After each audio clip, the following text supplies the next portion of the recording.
반갑습니다. 전국금융산업노동조합 금융정책본부 최정근입니다.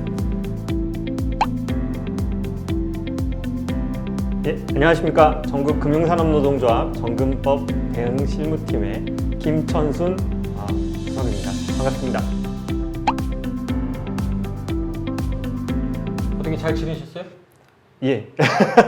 아주 힘들었습니다. 이거 정금법 연구하고 대응하고 하느라고 아주 네. 힘들었습니다. 그렇잖아요. 제 이름이 정근이라 정금법 대응은 정근이가. 요거는 데이터를 잘 만들었어요. 어마어마합니다, 진짜. 요거 저기 우리 이현정 차장님이 본부에서 고생을 많이 했는데, 금융정책본부 이현정 차장님 고생 많이 했지? 저 어제도 10시에 퇴근했어요. 그러니까 이렇다고요. 자, 그러면 지금 우리가 이렇게 얘기했던 빅테크들의 기업 시가총액이 얼마나 되는지 한번 좀 보자고요. 엔트그룹 얼마예요? 첫 번째로 가장 큰 게 지금 엔트파이낸셜이 176조 원. 176조 원. 예. 그죠. 그 다음이 페이팔로 150조 원. 150조 원. 예, 이 두 업체는 다 핀테크 업체인 거죠. 그렇죠, 그리고 그렇죠. 은행권에서 제일 크고 유명하다는 미국의 골드만삭스가 100조 원 수준. 그렇죠. 예. 그리고 이제 위뱅크라고 해서 텐센트 쪽에서 했던 그쪽은 위뱅크가 텐센트. 25조 원. 네. 근데 이제 그러면 한국은 어디 있느냐? 한국의 은행들은 어디 있느냐? 신한금융그룹이 약 20조 원. 네. 그다음에 KB금융그룹이 19조 원. 하나금융그룹이 11조 원. 우리금융그룹이 8조 원. 근데 이게 지금 작년 대비해서 조금씩 늘긴 했었어요. 그럼요. 그렇죠? 그 다음에 아마 숫자는 다시 이제 업데이트를 했는데 네. 제가 깜짝 놀랐어요. 페이팔 같은 경우가 무려 360조 원 정도까지 요 한 1년 반, 1년 반 사이에 1년 반 만에. 이렇게 쭉쭉 올라갔고, 뭐 골드만삭스 같은 경우에도 일부는 늘었어요. 140조 원 정도. 하지만 또 우리 그 4대 금융지주들은 미미합니다. 죄송한 얘기인데 성장이 거의 없고, 심지어 이 4개사를 합한 시총이 한 66조 원 뭐 이 정도 나오는 것 같은데. 근데 지금 최근에 카카오하고 네이버의 시총이 지금 63조 3조 원. 거의 두 업체가 비슷비슷하거든요. 그러면 대한민국 금융 4대 지주 KB, 우리, 신한, 하나 이거 다 합친 게 네이버 하나라고요. 맞습니다. 그럼 유가증권 시장의 시가총액 기준으로 한다면 2021년 6월 15일 기준이더라고요. 자료가. 삼성전자가 1위, SK하이닉스가 2위, 카카오가 3위, 네이버가 4위. 카카오가 드디어 역전을 했습니다. 네이버를. 근데 뭐 카카오하고 네이버하고 차이는 뭐 그렇게 크게 1조 미만이기 맞습니다. 때문에 예. 다시 업이 될 수 있는데, 문제는 이제 여기서 종지사나 뭐 이런 부분들에서 어떻게 되는가 보면 이쯤 되면 독과점이냐 아니냐라는 부분에서 삼성전자가 지금 종지사 만듭니까? SK하이닉스가 통장 만들겠다고 합니까? 근데 빅테크 지금 통장 직접 만들겠다는 거 아닙니까? 여러분들 한 번만 다시 생각해보세요. 간편 결제 시스템 처음에 나왔을 때 그 핀테크 업자들한테 충전을 시켜서 송금하면서 편하다고 했어요. 그게 이용을 많이 안 할 거라는데 상당히 많이 이용했습니다. 근데 지금은 충전을 해서 쓰는 게 아니라 그 핀테크 업자가 종지사라는 업자만 만들면 통장을 바로 만들고 충전할 필요 없이 거기서 그냥 바로 이체가 가능하고, 맞습니다. 거기가 이체뿐만이 아니라 아파트 관리비, 공과금. 공과금 다 된다는 거예요. 근데 그렇게 하면 그거에 대해서 포인트를 또 받고, 그러니까 이렇게 하면서 돈을 어디서 버냐? 방법이 또 비금융 거래의 빅데이터를 이용한 다른 유통이나 딴 쪽을 통해서 수익을 창출하고 있다는 거예요. 어떻게 1년 만에 이렇게 많이 몇 조가 늘어날 수가 있다는 말입니까? 결국은 충전금 얘기를 하면 해외 사례도 조금 볼 수 있겠죠. 그 여러분들이 제일 어떻게 보면 가깝게 느끼실 만한 사례를 한번 말씀드려 볼게요. 저희 그 스타벅스를 많이 쓰시죠. 카드를 충전해서 그쵸. 앱을 통해서 저도 이제 해요. 커피를 많이 사 드시는데, 요거 생각보다 돈 많이 충전돼 있어요. 거긴 리워드도 안 줘요.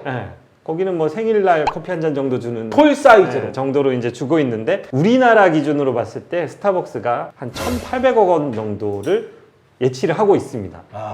근데 이거를 어떻게 쓰는지는 사실 사람들이 잘 몰라요. 물론 제 거에 이제 충전이 되어 있지만, 실제로 조사를 해보니까 건물 임대료를 낸다거나 아이고. 대출을 갚는다거나 아이고. 운영자금 명목으로 이야. 썼던 것들이 나왔어요. 은행 같았으면 벌써부터 난리가 났겠네요. 그럼요. 사실은 이 업체가 지금 뭐 부도가 나지 않고 영업이 잘 되고 있기 때문에 이게 그냥 넘어간 거지만, 이자도 안 주고 여러분 돈을 가져다가 자기 임대료를 냈다는 거거든요. 이거 굉장히 좀 섬뜩하지 않나요? 만약에 이 업체가 파산하면 내가 충전한 돈이 없는 거예요. 그 돈을 어떻게 받아내겠습니까?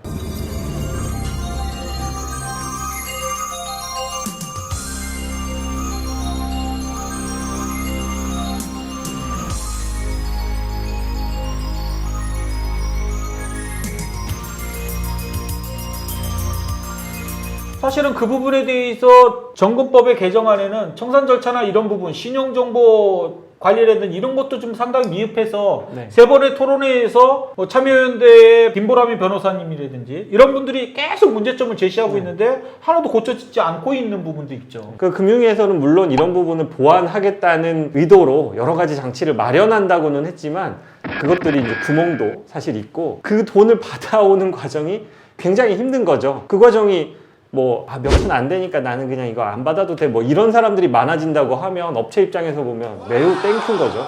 1,800억 원이나 되는 돈을 맞습니다. 자기 마음대로 지금 쓰고 있는 거니까. 맞습니다. 그리고 스타벅스가 전 세계적으로 봤을 때는 이것도 추정치인데 2016년 기준으로 약 2조 원이 넘는 돈을 가지고 있다는 추정치가 있어요. 어느 정도냐? 미국의 작은 은행보다 더 많다는 거예요. 네. 그러니까 이런 충전금의 부분에 대해서 아까 그 법 내용에 자세하게 안 들어갔지만 종지사는 100% 외부 유치한다.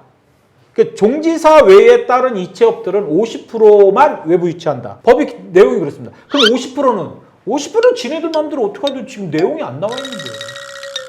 독일의 핀테크 업체 중에 아주 유명한 와이어카드라는 회사가 있었습니다. 근데 여기는 도이체방크에 비견될 정도로 시가총액이 나오면서 굉장히 주목을 받았던 회사인데 회계 부정하고 이게 뭐 자금들을 이제 분식회계를 통해서 이제 없는 자금들이 있다고 이제 표시를 하는 바람에 이 들통이 나면서 결국은 망했어요. 망했어요. 예. 아니, 규모가 거의 뭐 네이버급, 우리나라의 뭐 핀테크급인데도 네. 망했다는 거 아니에요? 예. 그 도이체방크하고 비견될 정도였으니까 상당히 사이즈가 컸는데도 망했고 이것 때문에 유럽 전체에 굉장한 혼란이 일어났었습니다. 뭐 피해자의 숫자나 금액이 상당히 컸겠죠. 그리고 이것뿐만 아니라 여러분들 많이 하신 알리페이를 운영하는 중국의 알리바바가 이제 쇼핑몰이고 그 밑에 금융 관련된 회사가 엔트 파이낸셜이라는 곳이 있었어요. 그러니까 쇼핑몰이 있고 이거에 결제 서비스가 붙어 있는 형태인데 이게 작년에 마윈 회장이 IPO를 추진을 했었죠. 무려 2군데에서 IPO를 하려고 했지만 IPO 전날 취소가 됐습니다. 마윈 회장이 굉장히 타격을 많이 입었고 이 과정에서 중국의 그 당국에서는 빅테크를 규제해야 된다라는 그런 방향으로 해서 IPO를 전격적으로 취소를 시켰던 사안입니다. 결국은 지금 우리 수석님 말씀하신 것처럼 글로벌 빅테크 기업 규제 현황이 국제적으로 지금 독과점을 금지하고 있고 EU 같은 경우에는 독점 방지 적용을 위한 위반시 과징금을 부과하고 있죠. 맞습니다. 그 중국이 그거 중국에서도 얼마 나왔죠? 알리바바가 과징금을 3조 원을 받았어요. 3조라고 그러면 웬만한 기업 그냥 문 닫아야 겁니다. 예. 네. 그리고 미국 법무부에서는 독점법을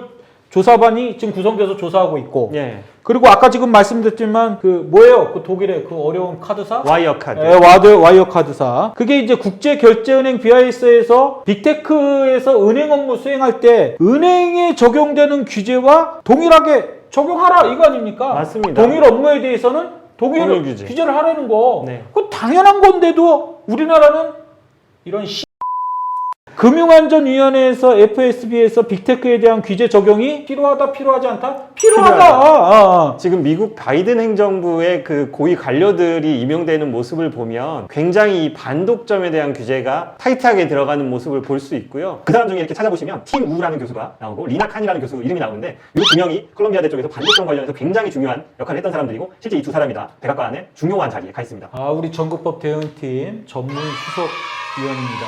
네. 하여간 뭐 너무 많지만 정말 엑기스 걸음종이에 걸러서 이 정도는 꼭 금융노동자가 좀 알아야겠다라는 생각을 해서 심혈을 기울여서 만들었습니다. 어떻게 보실지 모르겠지만 최소한 우리가 만들어낸 요 세 편의 편만 제대로 보신다면 정금법 뭔지는 알겠다. 그리고 이게 정말 금융노동자와 금융산업과 은행산업과 대한민국 미래에 어떤 역할을 하는 거에 대해서는 한 번쯤은 좀 고민을 해보셨으면 좋겠다. 맞습니다. 그래서 금융 노동자들이 지금 이렇게 빨리 변화하고 있는 상황에서 자기가 그 속도를 과연 따라가고 있는지도 한번 생각을 꼭 해봐야 될 것 같습니다. 전국 금융산업 노동조합에서는 이런 부분에 대해서 금융 노동자들의 고용 안전을 위해서 최선을 다해서 노력할 거고 제발 이거 천회 넘기자. 네. 가족들도 좀 보라고 하시면 네. 넘기자.